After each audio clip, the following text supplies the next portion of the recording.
Assalamualaikum warahmatullahi wabarakatuh. Halo semuanya, mohon perkenalkan kami dari kelompok 3. Nah, pada kesempatan kali ini kelompok kami akan mempresentasikan hasil tugas kelompok dari pembelajaran sejarah Indonesia, yakni membuat video dengan materi yang sudah ditentukan. Di kelompok 3 ini kami telah mendapatkan materi masa kolonialisme VOC atau Belanda. Nah, di kelompok 3 ini terdiri dari 7 orang. Yang pertama ada atas nama Andika Dia Satyatmaja dengan nomor absen 05. Yang kedua atas nama Fajrian Hilal Razaki dengan nomor absen 07. Yang ketiga Gauzan Akbar absen 10. Yang keempat Juan Zaki Kurniawan absen 15. Dan yang kelima Kaisul Izazul Karnursani absen 17. Dan yang keenam atas nama Lanang Wahyu Bagaskara absen 20. Dan yang terakhir yakni yang ketujuh atas nama Muhammad Bima Aji Wicaksono absen 29. Dan berikut ini adalah hasil dari tugas kelompok kami. Selamat menyaksikan. Proses kedatangan bangsa Belanda ke Indonesia dimulai dengan keinginan Belanda menemukan jalur langsung perdagangan rempah-rempah, sehingga mereka mengirimkan ekspedisi yang dipimpin oleh Cornelis de Houtman pada tahun 1592. Niatnya adalah untuk berdagang, maka kehadirannya diterima baik oleh rakyat Indonesia. Namun, semakin lama niat tersebut berubah dengan keinginan menguasai perdagangan. Kesuksesan ekspedisi Cornelis de Houtman ini diikuti dengan lahirnya VOC pada tahun 1602. Aktivitas VOC kemudian berkembang hingga kemudian terbentuk pemerintahan Hindia Belanda pada tahun 1800. Tentunya sejak berdirinya VOC, bangsa Belanda telah melakukan ekspansi politik secara perlahan dan bertahap. Awal munculnya VOC. Salah satu tujuan kedatangan orang-orang barat ke dunia timur adalah mendapatkan keuntungan dan kekayaan dari perdagangan rempah-rempah. Berita tentang keuntungan dan perdagangan rempah-rempah menyebar luas dan hal itu membuat orang-orang barat tertarik untuk pergi ke Nusantara. Orang-orang barat tersebut saling berinteraksi dan bersaing untuk mendapatkan keuntungan. Para pedagang atau perusahaan dagang Portugis bersaing dengan para pedagang Belanda, bersaing dengan para pedagang Spanyol, bersaing dengan para pedagang Inggris, dan seterusnya. Bahkan, persaingan tersebut tidak hanya antar bangsa, antar kelompok, atau antar kongsi dagang, namun juga dalam satu bangsa pun mereka bersaing. Keberhasilan ekspedisi Belanda dalam melakukan perdagangan rempah-rempah mendorong pengusaha-pengusaha Belanda yang lain datang berdagang di Indonesia. Akibatnya terjadi persaingan di antara para pedagang Belanda sendiri. Masing-masing ingin mendapatkan keuntungan yang besar. Hal tersebut mendapat perhatian dari pihak pemerintah dan parlemen. Sehubungan dengan hal tersebut, pemerintah dan parlemen Belanda, States General, pada tahun 1598 mengusulkan agar antar kongsi dagang Belanda bekerja sama membentuk sebuah perusahaan yang lebih besar. Usulan tersebut baru terrealisasi 4 tahun kemudian, yakni pada tanggal 20 Maret tahun 1602. Secara resmi dibentuk Persekutuan Kongsi Dagang Belanda di Nusantara sebagai hasil fusi atau penggabungan antar kongsi yang ada. Kongsi dagang tersebut diberi nama Verenigde Oostindische Compagnie atau biasa disebut VOC, atau disebut Perserikatan Maskapai Perdagangan Hindia Timur. Secara resmi, VOC didirikan di Amsterdam dan dipimpin oleh sebuah dewan yang beranggotakan 17 orang sehingga disebut Dewan 17, The Heren 17. Dewan tersebut terdiri dari 8 perwakilan kota pelabuhan dagang di Belanda.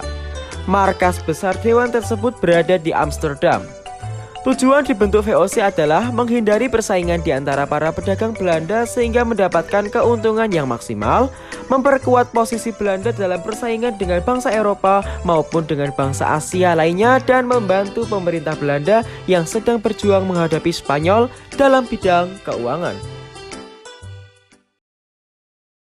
Awal munculnya VOC. Agar dapat melaksanakan tugas-tugasnya dengan leluasa, VOC oleh pemerintah Belanda diberi hak-hak istimewa yang disebut hak oktroy. Adapun isi hak oktroy yaitu sebagai berikut. A. Hak melakukan monopoli perdagangan rempah-rempah. B. Hak untuk memiliki angkatan perang. C. Hak untuk memerintah wilayah yang diduduki. D. Hak untuk mencetak uang. E. Hak melakukan perjanjian dengan raja-raja di Indonesia. F. Hak untuk membantu keuangan pemerintah Belanda. G. Hak untuk melakukan peperangan.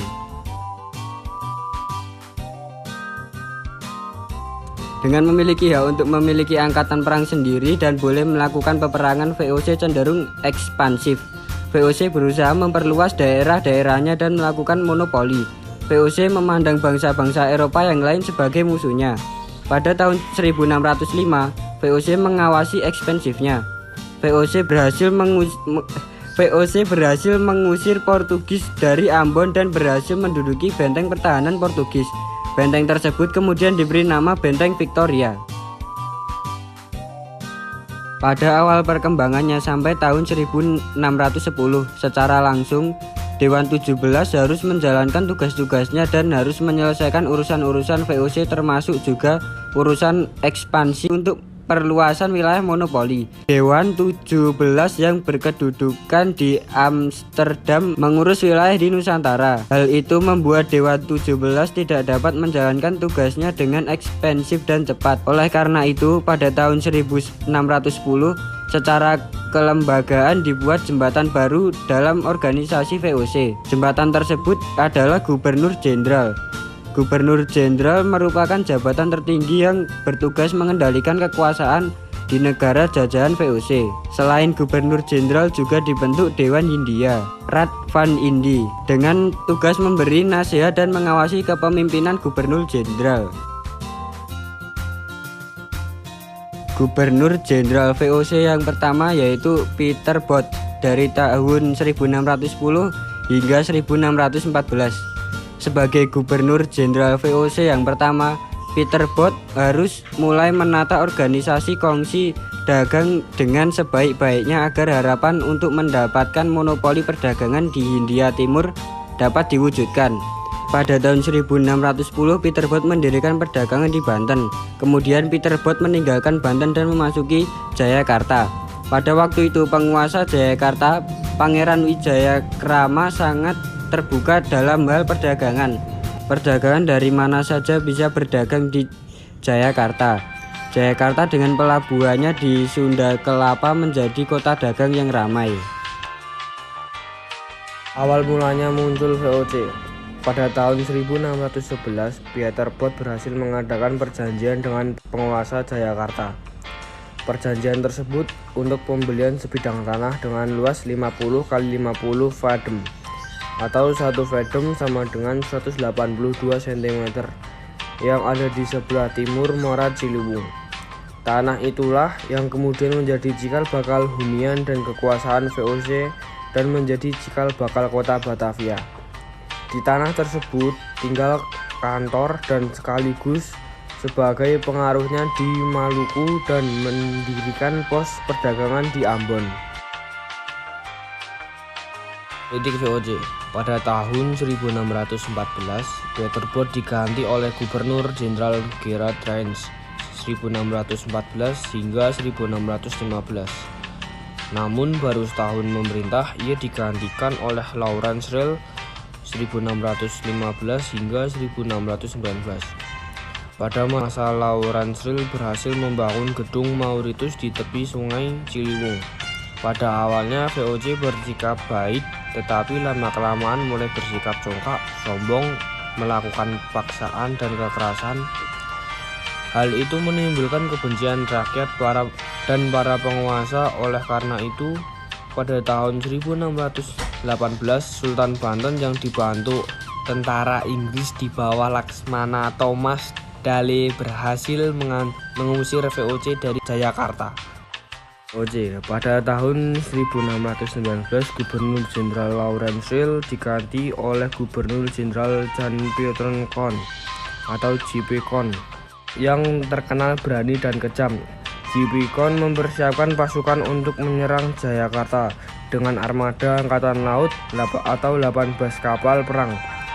J.P. Kon mengepung Jayakarta dan berhasil menduduki Jayakarta.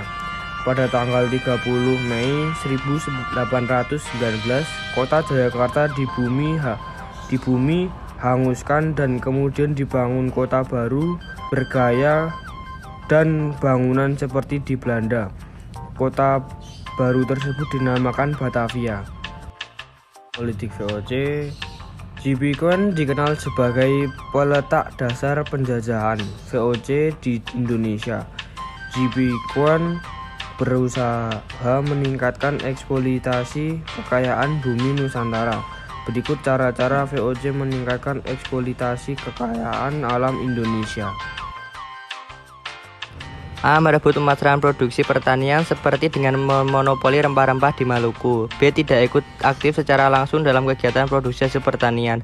Maksudnya untuk memproduksi hasil pertanian dibiarkan berada di tangan pribumi. Yang terpenting VOC dapat memperoleh hasil-hasil pertanian walaupun dengan cara paksa.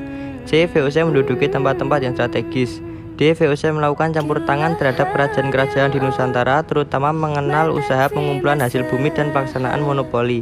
E. VOC tetap mempertahankan lembaga-lembaga pemerintahan tradisional dengan tujuan agar bisa dipengaruhi atau diperalat. Setelah J.P. Quine berhasil membangun Batavia pada tahun 1623, J.P. Quine kembali ke Belanda dan menyerahkan kekuasaannya kepada Pieter de Champentir. Namun dengan kepemimpinan VOC di Belanda, J.P. Quine diminta kembali ke Batavia. Pada tahun 1627, J.P. Quine tiba di Batavia dan diangkat kembali sebagai gubernur jenderal untuk yang kedua kalinya. Pada masa inilah terjadi serangan tentara Mataram yang dipimpin oleh Sultan Agung ke Batavia. Dalam perkembangan selanjutnya, VOC semakin serakah dan ingin menguasai Nusantara. VOC terus melakukan tindakan intervensi politik terhadap kerajaan-kerajaan, melakukan monopoli, menerapkan politik Divide et Impera, serta melakukan berbagai tipu daya untuk mendapatkan kekuasaan dan keuntungan yang besar. Sebagai contoh, Raja Pakubuwana II yang saat itu sedang sakit keras dipaksa menandatangani naskah penyerahan kekuasaan Kerajaan Mataram kepada VOC pada tahun 1749. Untuk memperkukuh kedudukan VOC di Nusantara sebagian barat dan memperluas pengaruhnya di Sumatera, VOC berhasil menguasai Malaka setelah mengalahkan Portugis pada tahun 1641. VOC juga berusaha memperluas pengaruhnya di Aceh. Kerajaan Makassar di bawah Sultan Hasanuddin juga berhasil dikalahkan yang ditandai dengan perjanjian Bongaya pada tahun 1667. Dari Makassar, VOC juga berhasil memaksakan kontrak monopoli perdagangan dengan Raja Sulaiman dari Kalimantan Selatan. Setelah berhasil melakukan monopoli perdagangan rempah-rempah di Kepulauan Maluku, VOC semakin berjaya. Untuk mengendalikan pelaksanaan monopoli di Maluku dilaksanakan pelayaran hongi.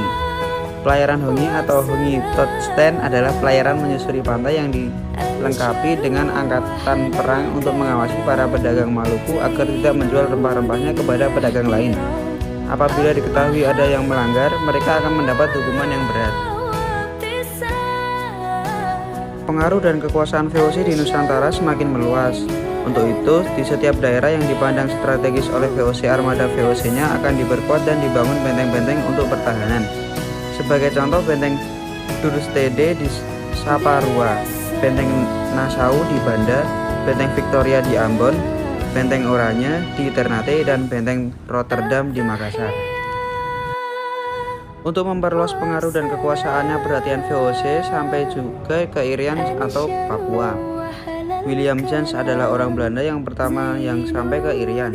Rombongan William James menaiki kapal Duike dan pada tahun 1606 berhasil memasuki Irian.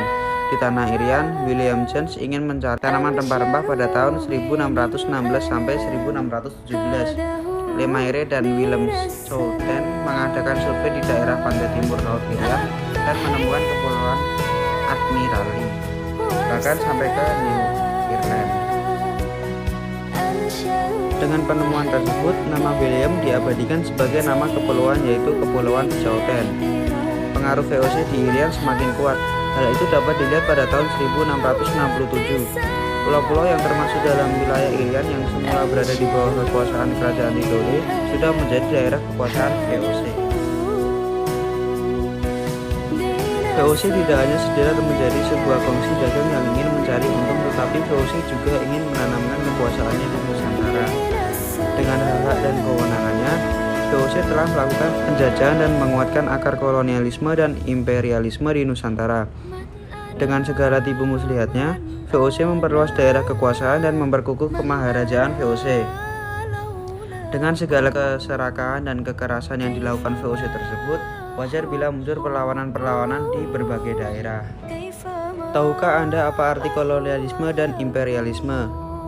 Kolonialisme dan imperialisme yaitu penjajahan atau penguasaan terhadap suatu daerah dari suatu bangsa oleh bangsa lainnya. Kata koloni berasal dari bahasa Latin kolonial yang artinya tanah permukiman atau jajahan. Kolonialisme merupakan suatu sistem di mana suatu negara menguasai rakyat dan sumber daya. Politik VOC. Negara lain. Negara yang dikuasai disebut koloni. Kata imperialisme berasal dari kata imperator yang artinya memerintah. Imperialisme merupakan suatu penjajahan langsung suatu negara terhadap negara lain. Penjajahan dilakukan dengan membentuk pemerintah jajahan atau dengan menanamkan pengaruhnya pada semua bidang kehidupan di daerah jajahan. Kebangkrutan VOC. Pada tahun 1749 dalam lembaga kepengurusan VOC terjadi perubahan.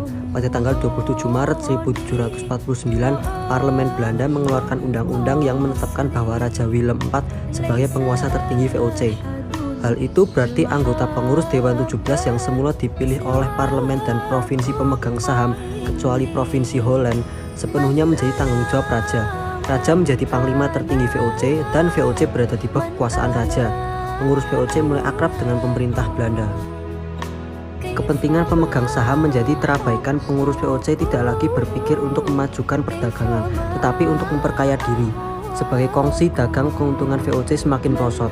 Pada tahun 1673, VOC tidak mampu membayar dividen dan kas VOC merosot karena serangkaian perang yang dilakukan VOC. Selain itu, para pejabat VOC ternyata juga semakin feodal. Pada tanggal 24 Juni 1719, Gubernur Jenderal Henricus Zwaardekrom mengeluarkan ordonasi untuk mengatur cara penghormatan terhadap Gubernur Jenderal kepada Dewan Hindia beserta istri dan anak-anaknya. Kemudian pada tahun 1754, Gubernur Jenderal Jacob Mosel juga mengeluarkan ordonansi yang mengatur tentang kendaraan kebesaran. Secara umum, berikut hal-hal yang menyebabkan kemunduran dan kebangkrutan VOC. Yang pertama, banyak korupsi yang dilakukan oleh para pegawai VOC.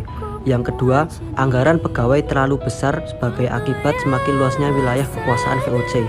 Yang ketiga, biaya perang untuk memadamkan perlawanan rakyat sangat besar. Yang keempat, persaingan dagang dengan kongsi dagang lain seperti kongsi dagang Portugis, Compagnie des Indes, dan kongsi dagang Inggris. Yang kelima, utang VOC yang sangat besar. Yang keenam, pemberian dividen kepada pemegang saham walaupun usahanya mengalami kemunduran.